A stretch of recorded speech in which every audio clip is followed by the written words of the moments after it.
ದೇಶದ ಅಭಿವೃದ್ಧಿಯಲ್ಲಿ ಪ್ರಮುಖ ಪಾತ್ರವನ್ನು ವಹಿಸಿರುವುದರಲ್ಲಿ ಬಂದರುಗಳ ಕಾರ್ಯ ಪ್ರಮುಖವಾದದ್ದು.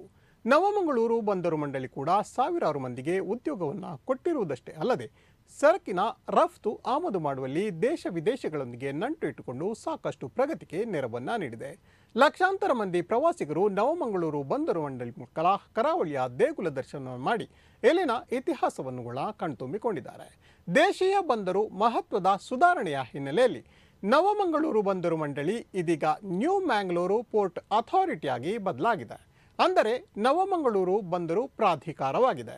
ಪ್ರಧಾನಿ ನರೇಂದ್ರ ಮೋದಿ ದೂರದೃಷ್ಟಿತ್ವದ ಕೇಂದ್ರ ಸರ್ಕಾರ ಇದೀಗ ಪ್ರಮುಖ ಹೆಜ್ಜೆಯೊಂದನ್ನು ಇಟ್ಟಿದ್ದು ಬಂದರು ಅಭಿವೃದ್ಧಿಗೆ ರೂಪಿಸಲಾದ 1963ರ ಕಾಯ್ದೆಯನ್ನು ಪರಿವರ್ತಿಸಿ 2021ರ ನೂತನ ಕಾಯ್ದೆಯನ್ನು ಜಾರಿಗೆ ತಂದಿದೆ. ಈ ಕಾಯ್ದೆ ಅನ್ವಯ ಇನ್ಮುಂದೆ ನ್ಯೂ ಮ್ಯಾಂಗ್ಳೂರು ಪೋರ್ಟ್ ಅಥಾರಿಟಿ ಎಂದು NMPT ಕರೆಯಲ್ಪಡಲಿದೆ. 2021ರ ಫೆಬ್ರವರಿ 10ರಂದು ಪಾರ್ಲಿಮೆಂಟಿನಲ್ಲಿ ಕಾಯ್ದೆ ಜಾರಿ ಮಾಡಲಾಗಿದ್ದು ಫೆಬ್ರವರಿ 17ರಂದು ರಾಷ್ಟ್ರಪತಿ ಸಹಿಯನ್ನು ಕೂಡ ಹಾಕಿದ್ದಾರೆ. ಈ ಬಿಲ್ 2021ರ ನವೆಂಬರ್ 3ರಿಂದ ಅನ್ವಯವಾಗಿದ್ದು 2022ರ ಜನವರಿ 31ರ ಬಳಿಕ ನವಮಂಗಳೂರು ಬಂದರು ಮಂಡಳಿ ನವಮಂಗಳೂರು ಬಂದರು ಪ್ರಾಧಿಕಾರವಾಗಿ ಪರಿವರ್ತನೆಯಾಗಿದೆ. ಈ ನೂತನ ಕಾಯ್ದೆ ಅನ್ವಯ 10 ಹಲವು ಪ್ರಮುಖ ಬದಲಾವಣೆಗಳನ್ನು ಮಾಡಲಾಗಿದ್ದು ಪ್ರಗತಿಯ ಮೈಲಿಗಲ್ಲಿನಲ್ಲಿ ಸಹಕಾರಿಯಾಗಲಿದೆ.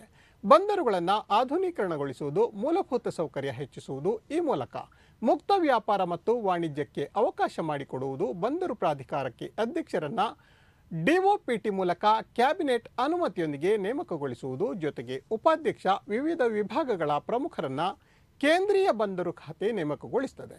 ಈ ಮೂಲಕ ಅಧಿಕಾರದ ವಿಕೇಂದ್ರೀಕರಣಗೊಳಿಸಿ ವೃತ್ತಿಪರತೆ ಹೆಚ್ಚಿಸುವ ಮೂಲಕ ಅತ್ಯಂತ ವೇಗವಾಗಿ ಅಭಿವೃದ್ಧಿಯಾಗಲಿದೆ.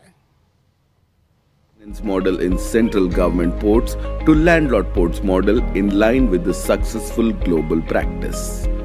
Some of the salient features of Major Port Authorities Act 2021 are: induction of independent members into the board facilitates greater expertise and informed decision making. The composition of the board of Port Authority has been greatly simplified. Tariff Authority of Major Ports (TAMP) stands abolished with the replacement by the Adjudicatory Board, thereby bringing the flexibility of fixing the tariff by the port based on the market conditions. The Board of Port Authority has been delegated the power to fix the scale of rates for other port services and assets including the land. Freedom for future PPP operation to fix the tariff has also been given. In addition, a simplified and fast dispute resolution mechanism has been brought in with constitution of Adjudicatory Board. The board has been granted full powers to enter into contracts, planning and development, fixing of tariff, except in national interest, security and emergency arising out of inaction and default. Borrowing powers conferred to the board ensures financial independence and greater autonomy. The board of each major port is now a local authority and is entitled to create specific master plan in respect of any development or infrastructure within port limits.